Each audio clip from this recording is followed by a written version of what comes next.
Ladies and gentlemen, please put your hands together for the wonderful, so Chris Hoy!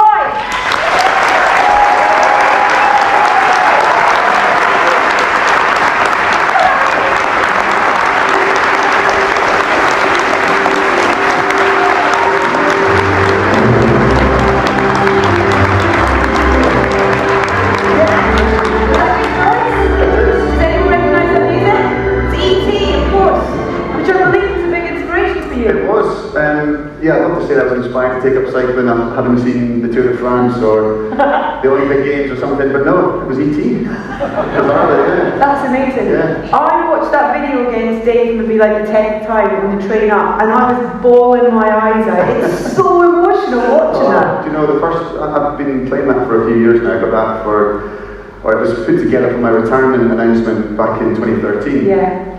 And, you know, I was fine with my retirement. I planned it, I'd been away for holiday. I'd come in time for discussed it with Sarah, and we're going to go and make this little press conference, nothing big, just a little press conference, and they put that together for me. And I was just about to go outside, to go into the room to the journalists and sort of announce it, and I watched that, and I was fine until I watched that, and I got this massive lump in my throat, and I came in and I was like, it was tough, but it's only when you actually say the words, you're retired, you know, up until that moment you think, I could change my mind, I could come back. It's up to me, I've got to say these words. Yeah. I guess you don't, or do you, that you get that chance to reflect and to look back and to just take stock of what you have achieved so far in life? I think when you're competing, the nature of what you do, you're always trying to just achieve the next stepping stone and move on to the next goal. So if you spend too long looking back or sort of patting yourself in the back, then you don't keep progressing. So you just literally, you finish racing on Sunday, and on Monday morning you're back at the track training, back in the gym, on to the next target. So yeah, it's when you retire, it's that moment you step back, and then it's quite scary too, because you've been doing this one thing for so many years. It's your passion. It's who you define yourself by, and it's what you define yourself by. Yeah. I went to America on holiday, or went through America. And you go to America and you fill the green card in, and it's got your name, address, everything else, occupation. And for 20 years I've been writing Cyclist, and then all of a sudden you're like, what am I? What do you write down? Yeah. So it's a definition of who you are. So you have to you start a new chapter in your life. And then what did you put down? I don't know what. I think I still put Cyclist in case I couldn't think of anything on the spot, and I thought the guy looking at me, this could be a bit. You might think I'm a bit weird or searching me or something, so I just write Cyclist. Take a gold medal with you this old after you go through the fight, you can swan right. Do you mind if we go back though, just to kind of talk about how you kind of took that step into this incredible adventure that you've been on? Because am I right in saying that you weren't really that into? Might be my hair, sorry about that. Am I right in saying that you weren't really into sport that much when you were a kid? I wasn't into sport. I enjoyed it. Oh, there you go. Yeah, I was into sport, but I wasn't particularly good at it. So I wasn't, I certainly wasn't a kid that you could have identified at a young age that was going to go on to become an Olympic champion or become an international cyclist. Hold on 1 second, your mic's going to I'm going to grab a quick hand mic. Lovely. Hold on a second. I'll just start off with a few jokes. Here we go. Do your best, darling. Oh! Oh, God!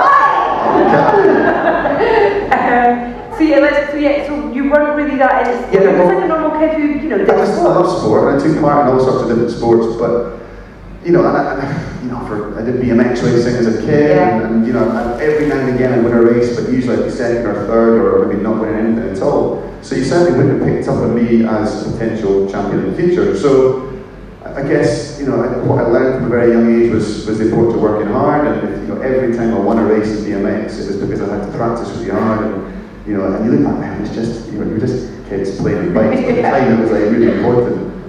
But yeah, I think I loved doing what I was doing, and that's the key thing. If you enjoy doing what you're doing, it's like no matter what your occupation is, whatever you do, if you have a passion for it, you work harder. And certainly worked harder in cycling. Did you have many sporting heroes as a kid? Yeah, loads of sport heroes, and one of the weird things when you go on to make the Olympic team, or you go to events when you're like a sports personality, and you get to meet all these people who are your childhood heroes, and it's quite surreal. And I guess the two biggest heroes of mine growing up, one Gavin Hastings, who was the Scotland rugby captain. Yeah. So Gavin's tonight. So Gav was just, you know, a massive hero of mine. Yeah. Used to go watch him play on a Saturday, and then, you know, we lived in Murrayfield, so we'd go and get the school-wide closure tickets and for the 5 Nations as it was back then. And at the end of the match, you could run onto the pitch. You know, you can't do that these days, but you try and run in and try and pat your hero at the back. And anyway, the closest I got to him was maybe, you know, 10, 15 feet away. And then one day he turned up at our school training session for rugby, and there he was. It was like he was 10 foot tall, and it was just so inspirational. And yeah, just an amazing guy. Obviously Scott as well, his brother, and you know the Scotland team were doing well back in those days, still are, hopefully. In fact, there's a match not on just now. Is it Russia or I think I'm on it tomorrow, is it? Alright.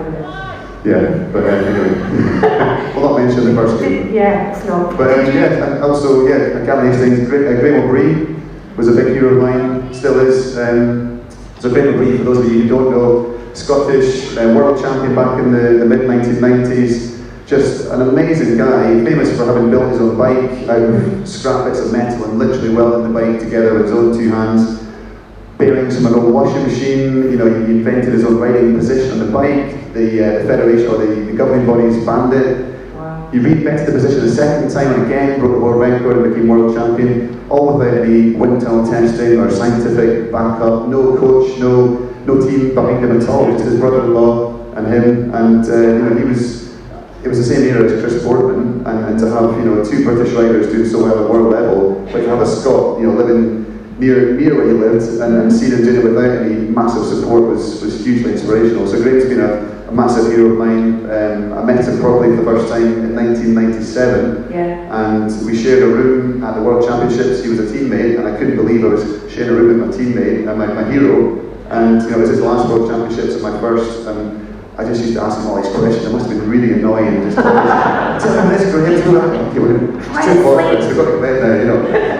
But yeah, Graham's an inspirational character, that's for sure. That's lovely. That's like passing the baton almost in a kind of Obi-Wan type way, isn't it? That's awesome. It was amazing, and I said to him at the time, I'm going to take full credit for the fact he's done a film and a book, because I said, you've got to write a book. This is an amazing story. His life story is incredible. It's not all been highs. He's suffered with depression and suicide attempts, and he's had a really tough time, but it's kind of why I work with Sam H now. I'm an ambassador for Sam H, the Scottish Association for Mental Health, primarily because of Graham.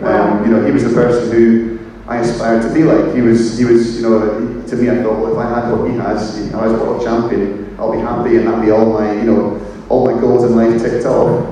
And he was somebody who had all these things, but clearly wasn't happy and was struggling, and it kind of opened my eyes to what mental health is, and you know, the sort of perception of what you see and what's actually happening. So I mean, Graham has done a huge amount to sort of be vocal about it and to talk about it, and he's an amazing man. Was there a thing or a moment where you made that decision though to decide that this is what I'm going to aim for? I know I can do it. I know I'm good enough that I can step into this arena and try and make something of it. I don't think I really believed I was going to become an Olympic champion. I certainly just wanted to see how far I could go. It was more just a curiosity to see, you know, how far can I get? Can I get into the British team? Can I make the Olympic Games? If I do, you know, what kind of position can I finish in?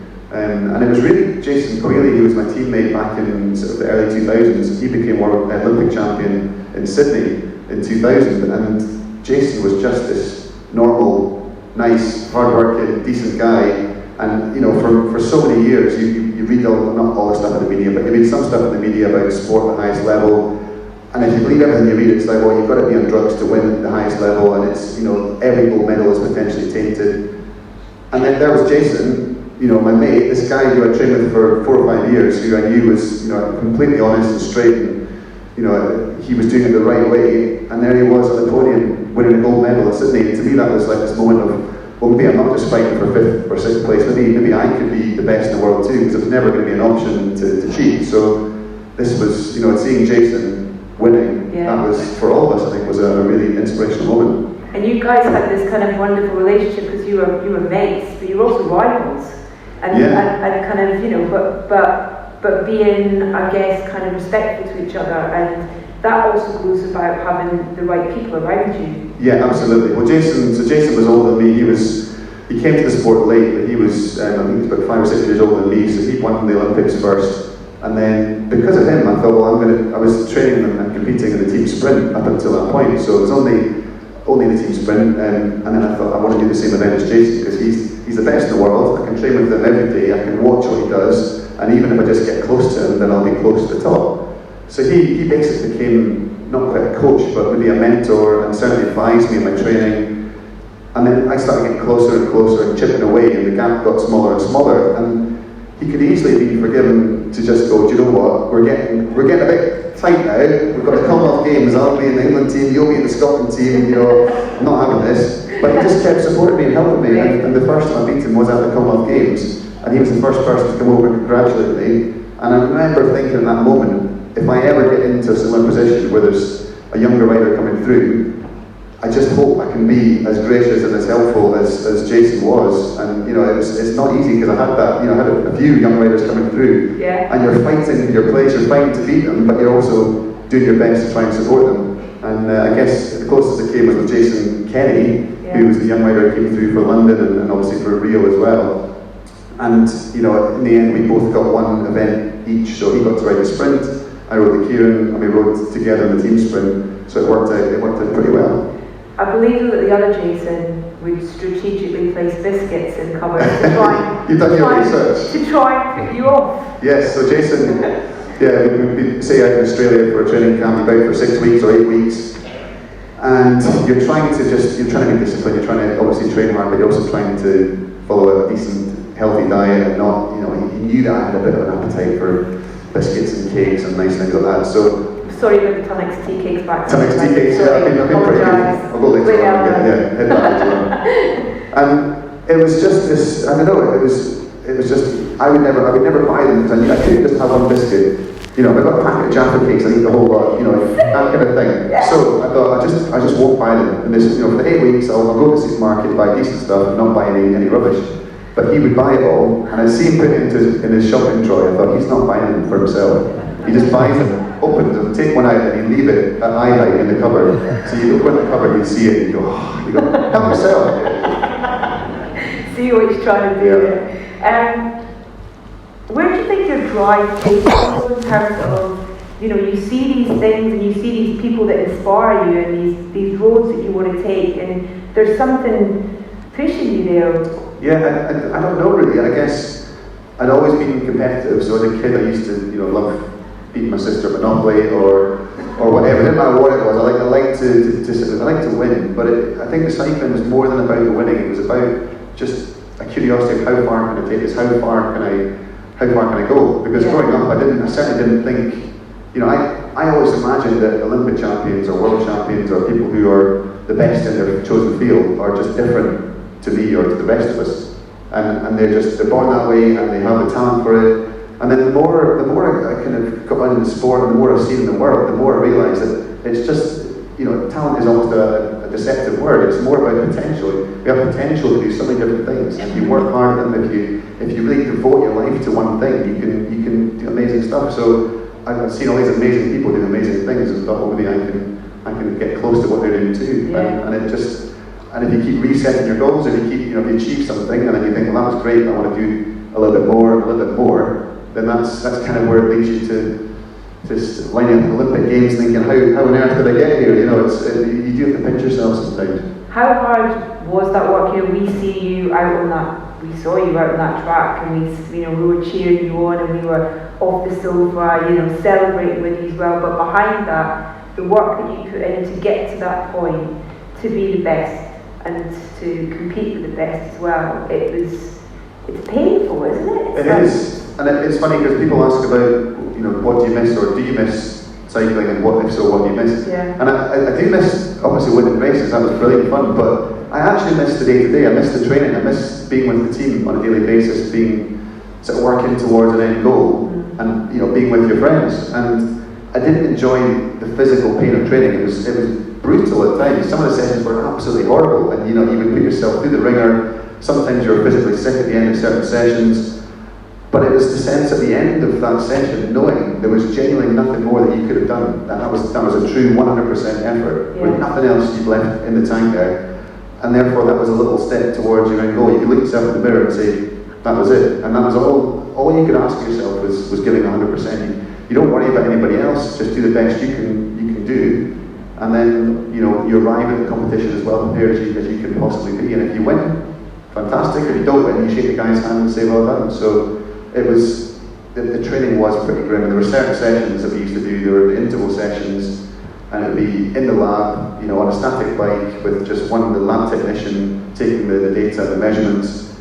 No coaches and no fans cheering you on, no atmosphere, and they were the toughest sessions you would do. And I'd get nervous going in. I would be like thinking, I'd look at the training program for the week and you'd see, I think that's Wednesday morning, and you think, as you got closer and closer, you'd wake up on Wednesday morning thinking, oh no, this is going to be tough. And then the feeling of walking out, if you'd done a personal best by 1 watt, 10 watts, whatever, you would be bouncing down the corridor, high-fiving people, thinking, what's he up for breakfast? But it was just, I guess it was little achievements and little stepping stones towards that big goal. Sounds like one of the scenes from Rocky with Dolph Lundgren and with all the guys with the clipboards kind of going, faster, harder, lift forwards, kind of thing. Exactly.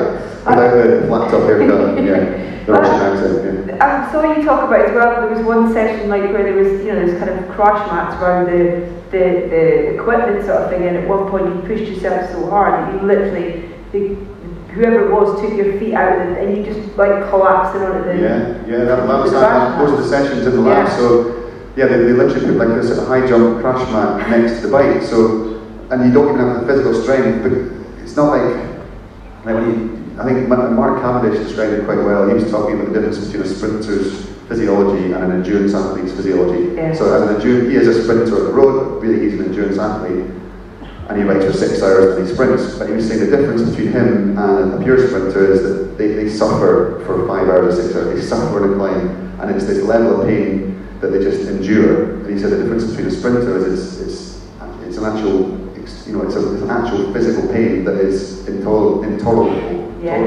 And you just can't you can't hold it for long, you can't suffer for long, and he said it's just horrible. You can actually see in the data the difference between your lactic acid levels as a sprinter and as an endurance athlete. So if you're riding up a hill, it's really hurting, and you think I want to stop, you can just stop, and then it eases and you go, that's better. But if you do these interval sessions, the lactic acid builds up in your muscles. When you stop at the end, it doesn't get better, it gets worse. So the body has produced this really high level of acid in the blood. It's horrible. It takes time for the body to sort of flush it through. So you fall off the bike, you finish the effort, you lie there on the mat, and then it gets worse and worse for about 10 minutes, and then it plateaus, and then after 15 minutes it kind of improves, and you pop out of it. And every time it feels like you're ill or something's not quite right. And every time I would say to myself, right, that's it, I'm not doing a second set, that's just one set, that'll do, it must be ill, it must be a reason, it must have a virus or something, I'll knock it on the head after this. And then every time you pop out, 15 minutes, you go, oh, I'm going to do it again. And it's a trick, you've got to trick yourself to sort of get through. You never look too far ahead, you don't think about the whole day's training or the whole week's training, it's just one effort at a time, and that's how you deal with the pain. But cycling is fun, folks, It's not all like that. Well, you mentioned the crowd, you're talking about being in this room and there being no crowd. How important, I've been lucky enough to go to the Velodrome a couple of times down in London and watch some races, and it is absolutely just extraordinary. It's exhilarating as an audience member. I think there's something about the Velodrome or any kind of arena that has that, the low roof and the crowd are really close to the action and the noise reverberates back off the track. And as a rider, it's just as a privilege to have had so many sort of home races. The closest I came to a proper home one was the Commonwealth Games in 2014, but I retired the year before, so missed out on that. But London 2012, the World Championships were in Manchester in '96, 2000, and 2008. Yeah. Commonwealth Games in 2002, we had huge Scottish support for that, and it was. You're not aware of individual voices, but it's the response of the crowd to your actions. So when you make a move and you attack, the volume just goes up. And then when you cross the line, it is one of the real sort of highlights of your career. There's moments just when the whole crowd are on their feet and you're riding up and you've crossed the line, you sort of go up towards the crowd and you can see individual faces. And like in Athens, it was so surreal and so weird. I visualised this race so many times in my head that when I crossed the line, I wasn't sure if it was actually happening or not. And so I kind of rode round for a victory lap, and I thought, this is really weird. I should probably celebrate in case it is real. So I put my hand up in the air in this really weird way and rode around for a couple of laps. And I spotted my mum and dad and my sister waving the banner and going absolutely crazy. And then it kind of sunk in and realised, yeah, you've won it. But you're in such a kind of in the zone. You're so focused on what you're doing that sometimes, the moments you get, it's a bit surreal. Brooks, I wanted to ask how much of it you remember, in terms of being in those races, because the focus is kind of, it's so particular there of what you can remember about races and how much you can remember. It's tough because you tend to remember snapshots. You watch the video and then you watch the video again, and then before you know it, the video is what you remember of that race. So from your own perspective, it's each race you might remember one moment or a couple of moments, but you don't remember the whole thing, and they're really short races. But even, it's not just because time's passed. There were times where you would get on the track and you would race at Kieran, and you come to the track centre and you get taken off, and Jan or Ian or Shane would come over and they sort of discuss the tactics and say, what did you do right there, what did you do wrong? And you're like, I can't remember actually. The video, oh yeah, I did that wrong, yeah, fair enough. But you can't, you're living in the moment so much that when you make a mistake or when you do something right, it's almost like that's happened and it moves on and you're on to the next thing. Yeah. It's like a hurdles race. You don't focus on the first hurdle when you get towards the last hurdle. It's just one thing at a time and living in the present. Do you have a favourite medal or race or win? Yeah, I was 100% said Athens in 2004, winning your first Olympic gold medal. The moment when you step on the podium and they say your name, and then after they say Olympic champion, you suddenly realise I've done it, and that no matter what happens now, I've got an Olympic gold medal. It's been worth it.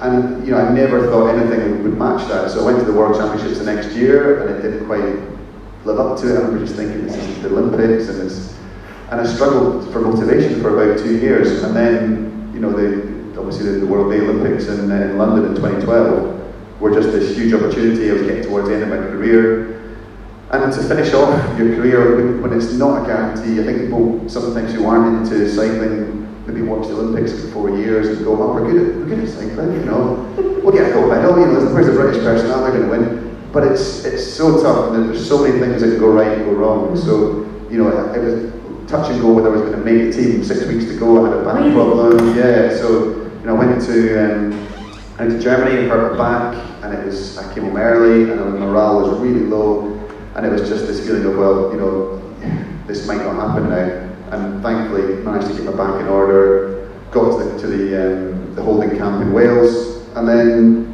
got asked if I wanted to carry the flag for the opening ceremony, which was, just never expected that at all, and an amazing honour. And that feeling of carrying the flag, walking into the stadium, and then, David Bowie, Heroes coming on, and then just all these confetti cannons going off, the crowd, the noise. I remember just walking in there thinking, I've been chosen to lead British team in at home Olympics. This is a moment which all the hard work, all the tough times, this has made it worthwhile. No matter what happens now in the Olympics, this has been worth it. And then it took the pressure off me because I thought, well, I've got something from these games before we even started. Yeah. And then just from then on, it was a dream really. To finish off.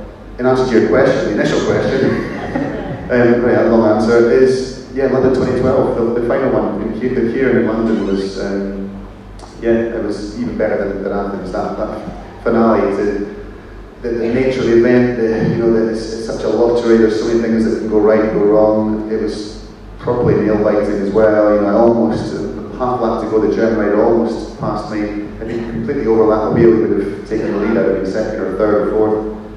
But I hung on, and the noise again there, the feeling of finishing your Olympic career with a gold medal and standing up at the podium. I was behind the podium looking out on a sort of sea of faces like this, and it was the end of the Olympic programs. There were no more events. All the foreign riders, the different teams, all the coaches and the mechanics that all gathered in front, and you could pick out all these faces and you could see all the folk. The coaches are the guys that you raced against for years, and some of your rivals and your own team. And then it just dawned on me that this is the end of the journey. This is the last Olympics you're going to go to, and it was just that sudden feeling of this is it. And then this massive lump in my throat appeared, and I was like, oh god, I've not even got onto the podium to get the medal yet, and already I'm struggling. And it was just this, it was a blubbering wreck. I could barely see, but it was the flowers. It was the allergies to the flowers. But that shows how much it means to you. You're human, and you love what you do, and it means that you put so much work into it. So I think that's what you want to see. You want to see athletes, or it doesn't matter what you're doing, you want to see people caring and enjoying what they're doing, whether they're singing or dancing or performing or in sport, no matter what it is. You want to know that they love it, and you want to know that they care about it, because it only really matters if they care about themselves. So I think you couldn't work that hard and not care about it. You couldn't do it for so many years and not love it and not care what you did. I was very, very lucky, and that was a hell of a send-off. So you knew then that you were coming to the end? I think physically, I was 36 in London, and no matter what, you tell yourself, and you know it's just a number, your age, and it's one step at a time. I'll get there, and literally from every race I had from Athens, so 2004 until 2012, whenever you underperformed, the first question of the journalist was, so have you seen the best of you? Is this you're getting on a bit now, you're in your late 20s, your early 30s. And it was, it's a natural question, because there were so few people, like nobody in sprinting tends to perform well in their late 20s or early 30s. So my old teammate Jamie Staff, he was an inspiration to me, because he got a gold medal in Beijing age 35. So I thought, well, if Jamie can do it, maybe I can do it too. And I guess it was just that feeling of, let's get to London, let's get to the Olympics, and make a decision afterwards. But as soon as I got back into training after a break, my body was, I could just tell I was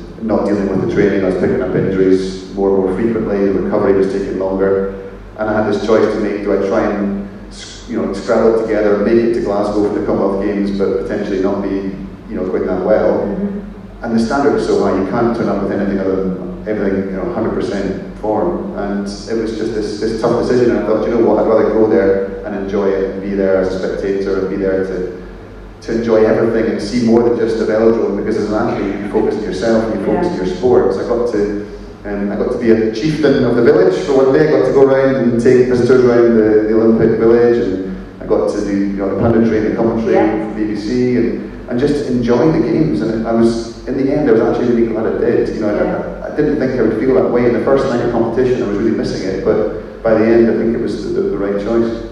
It must be hard and a fair kind of a real focus to adjust to fill that void of what has taken up so much time, and so much physical time, but mental time as well, in terms of the prep that you do and all that kind of thing. And so when you made that decision and you knew that you were going to be stepping away from competing, deliberately thinking about what would fill that, did you think about how you do that and how you would cope? I did, and it was really thanks to my manager, Rob. So Rob, who is here tonight, he was a swimmer himself for the Australian team back in the 80s. He got a medal in the Los Angeles Olympics. He retired, and then he had to start his whole new journey himself. So he set up an athlete management company with another athlete in Australia, very successful one, and then he started looking after me. So he understood, from an athlete's perspective, what it's like when you finish doing what you love doing, and then finding a new challenge, a new goal. So he said to me, you've got to plan for it. You don't know when it's going to be, but you've got to, it could be after London, it could be after Glasgow, it could be any time, but let's get a plan. So we sat down and started looking for things that I guess you could have a passion for what you do. Yeah. When you've been doing one thing to the nth degree for so long, you've got to replace it with something else, or with a number of different things. So for me it was, first of all, just thinking, well, what do I enjoy doing? Well, I still enjoy cycling. I'm very lucky that I still enjoy bikes.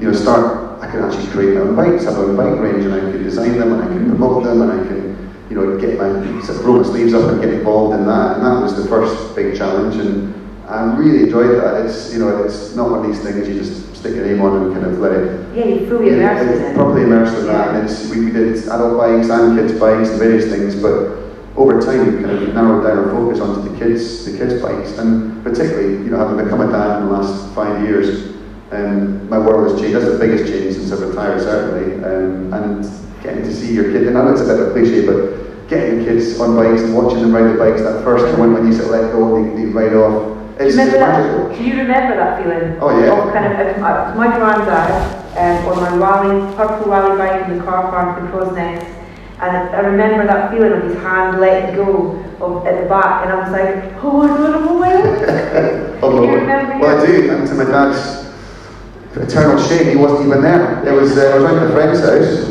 and he could ride a bike, and his little brother could ride a bike, and he was 4, so I was 6. And I thought, I'm not having this 4-year-old ride a bike. So I got onto this my friend Greg's bike and had a shot of it. And it wasn't Greg McHugh, by the way, just in case you wondered. That would be brilliant. Bring on Greg's dad! And it was Greg's dad who he sort of, he supported me, off you go, give me a push. And I was away, and I came back from being around at Greg's house and said, I can ride a bike, can I get a bike when he's going to go? So he wasn't there for that. To be fair, he made up for it after that. He was around quite a lot. He was around quite a lot. We've seen him on town quite a lot, the bikes, there's some of the bikes you've named specifically after things as well, which I love. Oh, thanks. But it kind of keeps the story going as well, I think. Well, it's just, so each of the bikes, so we do ones that are kind of off-road bikes and ones that are more track bikes or road bikes. And there's all these different, locations that have been really special to me and special to my career. So for the kids' bikes, it's all about when I started riding my bike myself. So the name here is the balance bike. That's obviously the first bike you learn to ride on. And it was Napier College, or now Napier University, but Napier College back then in the courtyard. That was where I went with Greg and his dad and his little brother, and learned to ride a bike. So the Napier, the balance bike is called the Napier. Benally is a part of the Pentland Hills where I used to go mountain biking. So the kids' mountain bike is called the Benally. There's the Meadow Bank, which is the single speeds, a track bike. Meadow Mill, where I used to go doing cyclocross. So all these little places which were key to my career. So yes, it's fun. It's fun when you get the chance to do that. You can, have a blank canvas, blank sheet, and you can choose what the bikes look like and what they're called and all that sort of stuff. Yeah. Did you ever think that or have you thought about how much you have changed British cycling? Because through the success that you and the team had, over those years specifically, I think I know from like my kids and sort of friends and family and stuff how it's suddenly everyone's kind of, you get Wimbledon for those 2 weeks of the year and everyone's like, oh yeah, I want to play tennis. But with those Olympics, those World Championships and Commonwealth Games and stuff, it wasn't just around those times. Those were the catalysts, but they continued on and on and on. Well, I think that for a while, so you look back to the mid-90s and look at the Atlanta Olympics, we got 1 gold medal in the whole British team. We were 30-something in the medal table. And that was enough of an underperformance for the government to think, right, we need to support sport to fund it. The National Lottery they started to properly fund sport. It was a little bit of money at first, but it grew and grew. And so we'd come from this background of underperforming, and it was always this feeling of, the plucky Scot or Brit is going to get close, but they're always, don't get your hopes up because it's not going to work out. And then all of a sudden, we had this sport where we were winning quite a lot, and it wasn't just one rider, it was the whole team would do well, and you get maybe 4 or 5 gold medals. And all of a sudden, there was this interest in cycling, and a lot of the time, we could get a bike as a kid, we cycled till we're, early teens, and then the bike was in the shed, and unless you've got a real reason to ride a bike, to cycle to work, or to school, or to compete, the bike goes away. So people started remembering about bikes, and it's one of these things that everybody enjoys. When you're out with your family, you've got small kids that are learning to ride a bike, you can ride your bike too, and it's fun. And it's most things you do as a family, somebody's going to be, getting a short straw and not having so much fun. But cycling is genuinely good fun, and I think cycling successes of the Tour de France and in the Olympics, it reminded people of cycling. Yeah. I think it also combined at times when it was expensive to run a car, or there were reasons why people were downsizing or trying to make it life a bit more affordable. And bikes were a great way to get around, and for a lot of people were a viable way to get around. So I think it sparked this interest, and it's here to stay, and it's delighted to see so many people out riding a bike. I know not everybody is, but I think it's going to take time for the change and for the country to adapt, and the roads and the infrastructures to improve, so that that cycling it's an attractive thing to do, it's a safe thing to do, and there's still a long way to go. But it's just amazing to see so many people of all ages, of all abilities, enjoying riding bikes. And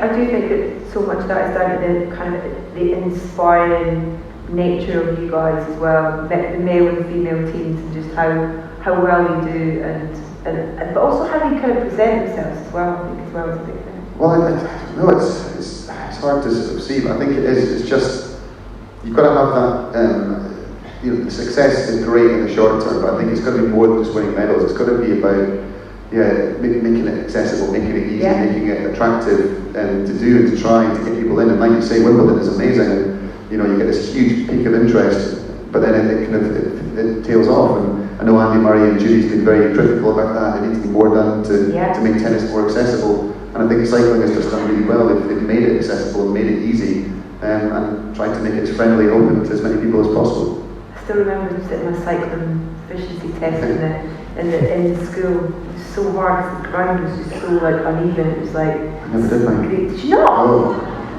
Surely you're not allowed to ride a bike then. Unless to get on the big team, you've got to. There's to do. Yeah, well, there you go. Another goal. Let's go for it. Do you have a to-do list?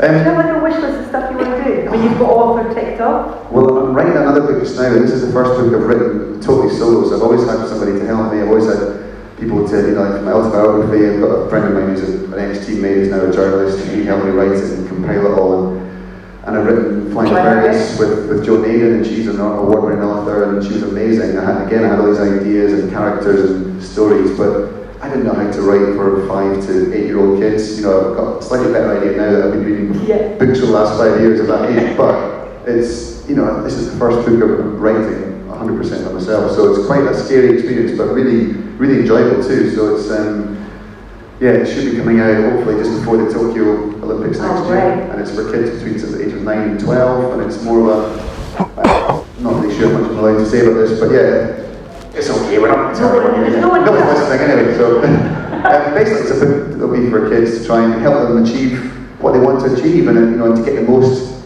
and to believe in themselves, and to aim high, and not just about trying to win gold medals, but just to enjoy the process of doing what they do, find their passion, and then have a plan of how they're going to get better at it and get the most from it. So it's a lot of the lessons I've learned myself, but a lot of the things, the observations I've seen over the years. And also the fact that winning gold medals doesn't necessarily make you happy. So it's about enjoying the process and enjoying what you do, and not being fixated on the end goal, having an end goal and having a target, but enjoying that whole process too.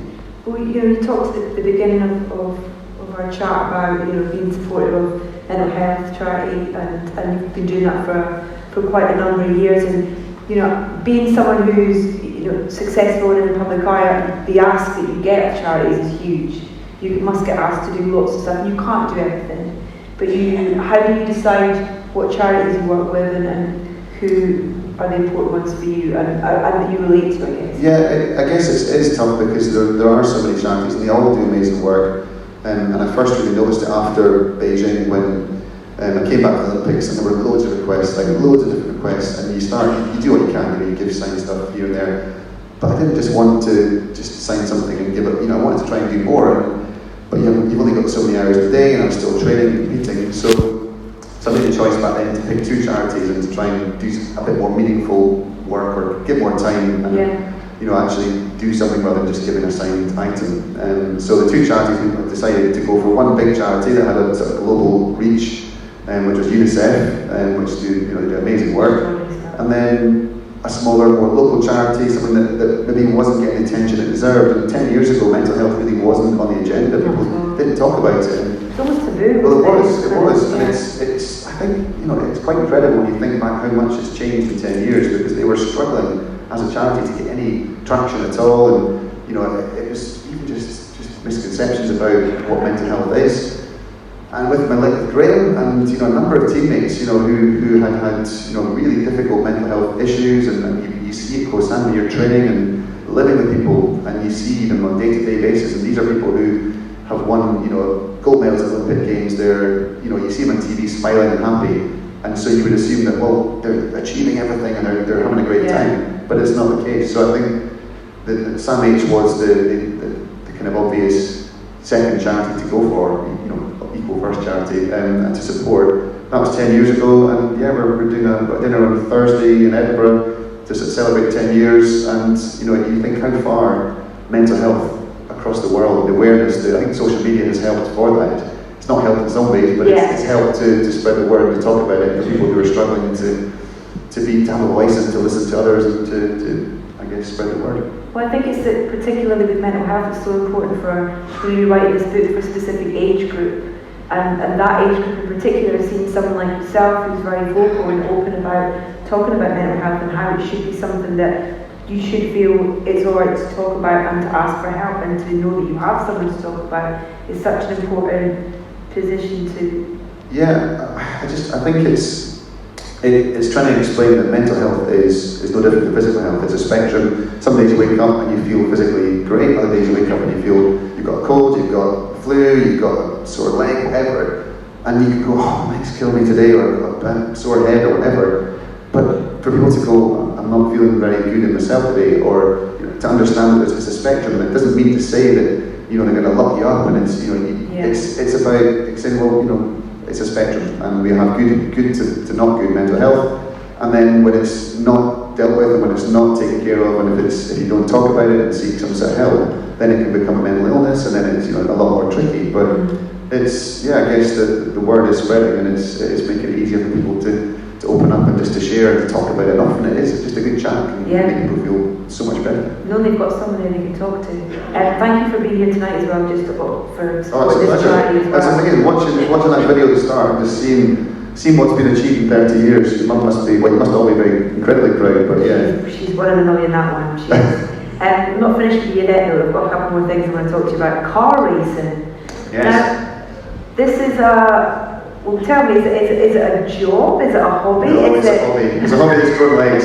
Yeah, it's one of these things. I had a little. I went and did a track day once and loved it, and really wanted to do it again. And I spoke to the guy at the track, and he said the best thing you do is buy a really small, light, sort of fun track car. It doesn't use tires or brakes that much.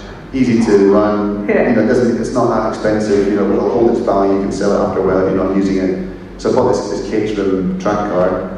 And I just absolutely loved it. It was my kind of vent at the end of each cycling season. I'd have maybe 4 or 5 track days on a local track. Loved it, and that was all I was going to do. And then after I retired, there was a documentary series about different racing drivers. It was Sterling Moss, Jackie Stewart, and there was one about Colin McRae, who was my hero, one of my heroes growing up.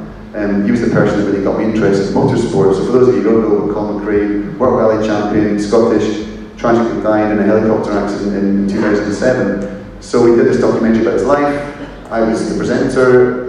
Through that program, I got an offer to do some novice racing the next year, and it kind of spiraled from there. And my dream was to go to Le Mans. I did the 24 Hours of Le Mans in 2016, and now just any opportunities. It is a hobby, but I love it, and I'm a little bit obsessive about stuff, and I really get into it, and I love it. But this week I had a bucket list moment, and it was it's coming up to 25 years since Colin won the World Rally Championship, and so I know his dad. I met his dad when we did his whole family when we did the documentary, and at the Rally GB down in Wales or in Oldham Park, I got to drive Colin's actual car, so his 1996 World Rally car, with Colin's dad sitting next to me in the passenger seat. So it was, equally amazing and terrifying, in equal measure, because this is a priceless car. This is not the kind of thing you can have a little bump in and it's okay, it'll buff out. This is, they don't let people use this. It's in the museum, and they phoned me up and said, do you want to do it? So it was, and Colin's mantra was always if in doubt, flat out. That was just how he approached life. So, I thought, I'm going to do Colin justice, but I don't want to crash the car. So, and I thought his dad but he's still a mad rally driver. He's still competing. So you weren't doing Sunday driving then? No, I was kind of in that, just going fast enough to have fun, but not so fast that you're doing stupid. But an amazing experience and quite a surreal moment, really. Because I watched, there's a film coming out, Le Mans 66, new film that's been directed by James Mangold, who did the great film about Johnny Cash called Walk the Line. Yeah. And so it's an amazing story I didn't know about Carl Shelby and Ken Miles? Ford, who have been played by Matt Damon and Christian Bale. Yeah. And it's an amazing film, and so it's about Ford versus Ferrari at the Le Mans 66. And so weirdly I saw that this week, and then when I was doing my research about it, I was like, hold on a minute, he's bloody raced Le Mans 24-hour race. And the year I raced was the 50-year anniversary of that battle, that famous battle. Ford, they got a famous 1, 2, 3 without spoiling the film. Sorry. Just ignore that. Or maybe, was it Ferrari? You'll have to go and see. So 50 years on from that, momentous race, Ford then reimagined the Ford GT, and it raced and it won in the GT class. So I was racing on track in a different category, but in the on the track at the same time as Ford then won Le Mans in 2016. For 24 hours? Not just me though, you know, it's not just me and my How wife. many hours? There's 3 drivers, so you do about 2 hours on, 4 hours off, and you try and get some sleep, and you can't. It's just, you're absolutely buzzing, and you're driving down at 200 miles an hour, the pitch black, and there's 200 miles an hour? Yeah, so there's 3 classes. I was in the middle class, so they have different types of car.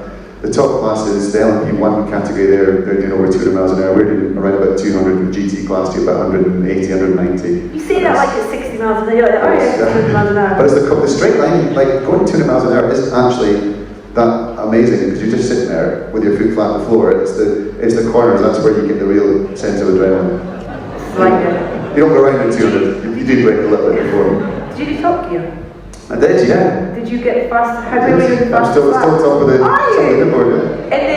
Which one though? There's the modern era. It's with Matt LeBlanc, Chris Harris, and but they've changed the cars, so it's now a faster car. So my time is actually the fastest time of all. Ever. Just because it's a faster car. But the guy was trying to beat it. I wasn't going to beat it actually. So. Are you going to go to Tokyo?